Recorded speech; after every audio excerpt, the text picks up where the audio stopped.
Ada 3 hal yang membuat saya memantapkan pilihan kepada Pak Anies. Satu, yaitu pidato yang ini. Dan jadilah saksi bagi kami, saksi yang nanti akan bersama pada saat kami mempertanggungjawabkan di hadapan Allah Subhanahu wa taala, Sang pemilik segala kekuasaan, yang memberikan kekuasaan kepada siapapun yang Ia kehendaki dan yang mencabut kekuasaan dari siapapun yang Ia kehendaki. Di sini Pak Anies benar-benar memahami bahwasanya seorang pemimpin itu akan dimintai pertanggungjawaban. Ini yang paling penting menurut saya sebagai seorang pemimpin. Sebab ketika pemimpin itu tahu bahwasanya dia nanti akan dimintai pertanggungjawaban di akhirat, maka apa yang dia kerjakan itu otomatis akan yang membuat menyelamatkan dia di akhirat. Jadi ketika dia memikirkan dirinya sendiri di akhirat, otomatis dia tidak akan berbuat zalim. Itu satu. Di situ Pak Anies juga menyadari bahwasanya kekuasaan itu datangnya dari Allah.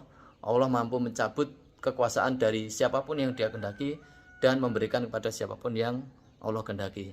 Kalau nggak salah itu mengutip ayat Al-Quran, tapi saya nggak tahu yang mana. Yang kedua adalah pidato yang ini. Memegang kewenangan bukan berarti tahu semua jalan keluar.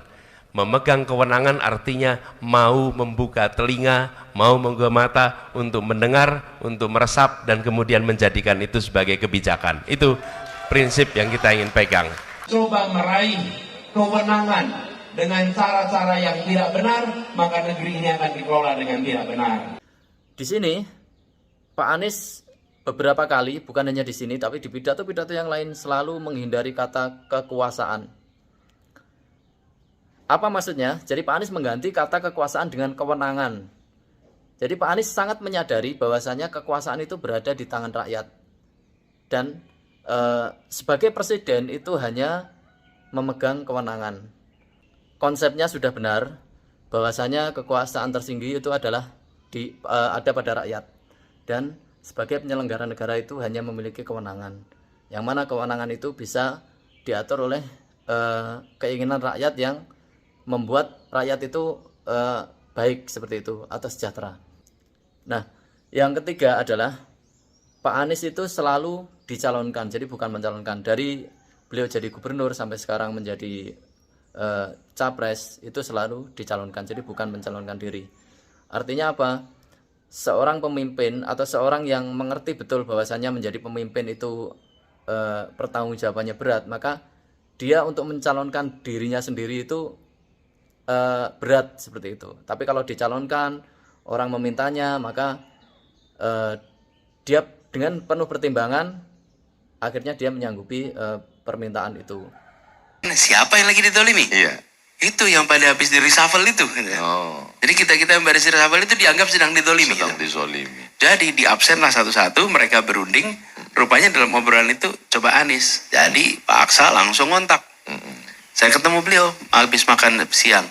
Terus ketika bilang, Pak Anies ini ada obrolan begini, bagaimana Pak Anies? Wih, saya nggak pernah membayangkan. Iya. Jakarta, belum pernah terbayang. Kalau masalah program itu bagi saya nomor keempat ya, program. Karena program itu bisa disusun sendiri, bisa disusun oleh timnya, bisa bagus. Tapi kalau dari pribadinya itu tidak mengerti bahwa apa arti pemimpin atau konsep pemimpin itu seperti apa, bahwa pemimpin itu dimintai pertanggungjawaban, bahwa pemimpin itu yang memegang kekuasaan itu rakyat, maka program-program yang bagus itu akan sia-sia. Karena nanti ujungnya hanya untuk kepentingan dirinya atau kepentingan kelompoknya. Tapi kalau orang mengerti konsep kepemimpinan dan tanggung jawab, maka apapun programnya insya Allah akan untuk kepentingan rakyat seperti itu.